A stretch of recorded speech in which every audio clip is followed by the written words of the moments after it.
Magic നമ്പറിൽ നിന്ന് താഴെ വീണിരിക്കുന്നു. ആ മാജിക് നമ്പറിലേക്ക് പിടിച്ചു വലിച്ചു, അവിടെ നിന്ന് താഴേക്ക് വലിച്ചിറക്കിയിരിക്കുന്നു ഇന്ത്യ മുന്നണി. ഇത് ഇവിടെ നിൽക്കുന്ന കളിയല്ല, ഇത് ചെറിയ കളിയല്ല നിഷാദ്, ഒരിക്കലുമല്ല. ഈ 270 വെച്ച് ഭരണമില്ല. ഈ നിമിഷത്തിൽ മോദിക്ക് ഭരണമില്ല. ഈ നിമിഷത്തിൽ മോദിക്ക് ഒരു ഭരണ തുടർച്ചയില്ല.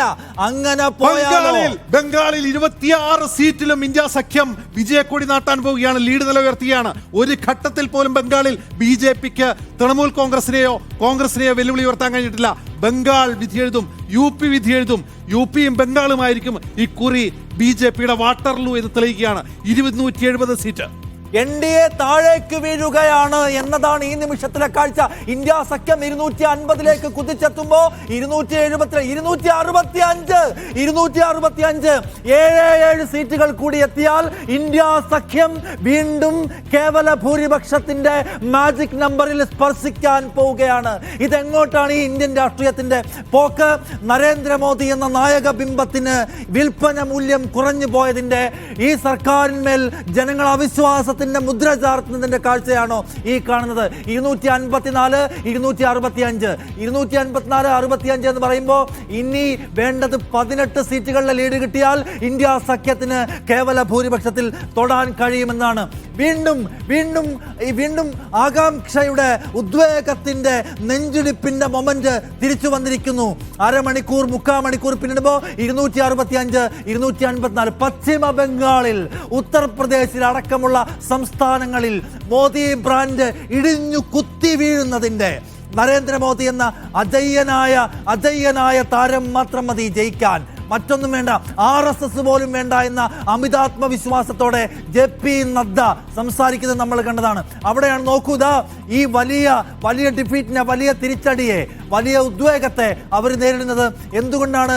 ആദ്യത്തെ 3 മണിക്കൂർ പിന്നിടാൻ പോകുമ്പോഴും ഇപ്പോഴും ഉറപ്പിച്ചു പറയാൻ, അധികാരത്തിൽ ഞങ്ങൾ ഉണ്ടാകുമോ, ഞങ്ങൾ ആവർത്തിക്കുമോ എന്ന് ഉറപ്പിച്ചു പറയാൻ മോദിക്ക് കഴിയുന്നില്ലേ? വാരാണസിയിലടക്കം, ഉത്തർപ്രദേശിലാകെ തന്നെയും, ഇന്ത്യയിലാകമാനവും എന്തുകൊണ്ടാണ് ബി.ജെ.പിയുടെ നേതൃത്വത്തിലുള്ള NDA നമ്മൾ ഈ 265 കാണുന്നത്? ഒറ്റയ്ക്ക് 303 നേടിയ, ഒറ്റയ്ക്ക് ഭരിക്കാൻ കഴിയുമായിരുന്ന 2011 കഥയല്ല ഇത്. ഒരുമിച്ച് കൂടിയിട്ട് 265 ഒപ്പിക്കാൻ പറ്റിയിട്ടുള്ളൂ. ഇന്നിപ്പോ 10-50 ആകുമ്പോൾ എന്നത് ഓർക്കുക. എന്തുകൊണ്ടാണ് ഈ വലിയ പരാജയത്തെ ഇന്ത്യ സഖ്യം, NDA മുന്നണി നേരിടുന്നത്? പ്രധാനപ്പെട്ട സംസ്ഥാനങ്ങൾ ഉത്തർപ്രദേശിലേക്ക് മാത്രം. രാജസ്ഥാനിൽ 13-12 13 സീറ്റിൽ NDA, 12 സീറ്റിൽ കോൺഗ്രസ്. എവിടെ നിന്നാണ്? ക്ലീൻ സ്വീപ്പ് ആയിരുന്നു രാജസ്ഥാനിൽ കഴിഞ്ഞ തവണ ക്ലീൻ സ്വീപ്പ് നടന്ന രാജസ്ഥാനിൽ വലിയ ഫൈറ്റ് നടത്തിയിരിക്കുന്നു ഇന്ത്യ സഖ്യം. കോൺഗ്രസിന്റെ നില മെച്ചപ്പെടാനുള്ള ഒരു കാരണവും രാജസ്ഥാനിലുണ്ടായ മുന്നേറ്റമാണ്, കേരളത്തിലുണ്ടായ മുന്നേറ്റമാണ്. കേരളത്തിൽ അവർ ഇത്രയും സീറ്റ് പിടിച്ചു നിർത്തി എന്നുള്ളത് തന്നെയാണ് അതിന്റെ പ്രധാനപ്പെട്ട കാരണം.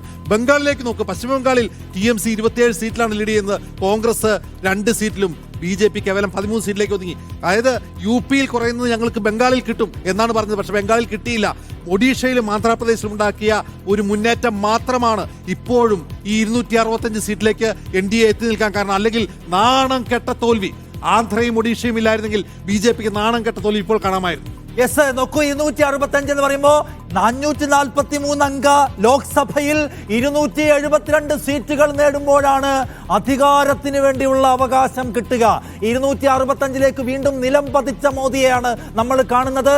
300-ന് മുകളിലേക്ക് 3 തവണ പോയി, 3 തവണയും മൂക്കുകുത്തി വീണ് പതിച്ച നരേന്ദ്രമോദിയുടെ സംഘത്തെയാണ് 265-ൽ നമ്മൾ ചുരുങ്ങി ഒതുങ്ങി കാണുന്നത് ഇപ്പോൾ. എണ്ണിപ്പറയും ഓരോ വോട്ടും.